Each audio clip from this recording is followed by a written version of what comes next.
Ils promettent un coup de force phénoménal. C'est en tout cas ce que prédit pour samedi prochain l'un de leurs leaders, Florian Philippot.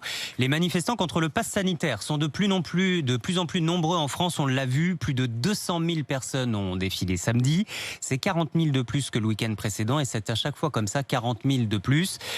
Vous, est-ce que vous y étiez dans la rue ? Qu'est-ce que vous comptez faire ? Vous comptez peut-être les rejoindre samedi prochain. Est-ce que vous comprenez ce mouvement ?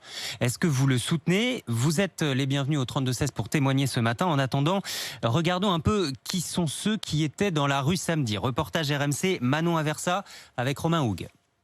Ce week-end, pour la première fois de sa vie, Sarah est allée manifester à Paris. La jeune femme de 25 ans refuse le pass sanitaire et ne souhaite pas se faire vacciner, du moins pas pour l'instant. On a dû faire face à la crise de manière très rapide. Et ça me fait peur d'aller tester ça un peu en première ligne.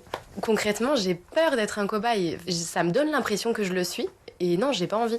À peine diplômée dans le secteur du design, Sarah redoute que le pass sanitaire ne soit étendu à sa profession, mais ses convictions passent avant tout. Je vais devoir soit avoir un test PCR tous les 2 jours, soit me faire vacciner. Et je trouve que cette situation où j'ai comme un couteau sous la gorge, moi ça me met très mal à l'aise. Je préfère me mettre en difficulté professionnelle que de céder à ce pass sanitaire. Elle l'assure, elle ne se démobilisera pas, en tout cas pas avant l'élection présidentielle, tout comme Fanny, cette infirmière à domicile, était dans le cortège à Nice samedi. À l'heure actuelle, vu que le cinéma, le restaurant, le machin, tout ça, pour moi, ça semble un petit peu compromis, c'est pas grave.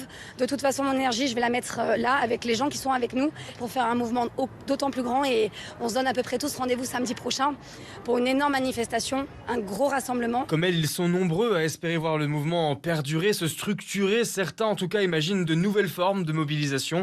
Karine Russo, 18 ans, était elle aussi à Nice ce week-end. Il y a un mouvement de boycott aussi à travers la France, à travers le monde, de toutes les enseignes qui voudront imposer le pass sanitaire. Et personnellement, j'ai déjà commencé le boycott. Nous, on ne compte pas s'arrêter là. On va trouver des modes d'action bien différents pour appeler les Français à nous rejoindre. Et ces mobilisations vont crescendo. Au moins 40 000 manifestants supplémentaires ont rejoint le mouvement dans toute la France ce week-end, tout comme l'adhésion de l'opinion qui grandit selon l'historien Sylvain Boulouk. Vous avez toute une partie de l'opinion qui est en train de se dire favorable à ce mouvement d'hostilité au pass sanitaire. C'est-à-dire que dans l'ensemble de la population, on sent, alors pas de l'ensemble, mais dans une grande partie de la population, on sent une espèce de ras-le-bol qui est en train de faire coaguler des colères qui sont assez distinctes. Des manifestations qui pourraient donc se poursuivre, voire s'amplifier durant l'été et même à la rentrée prochaine.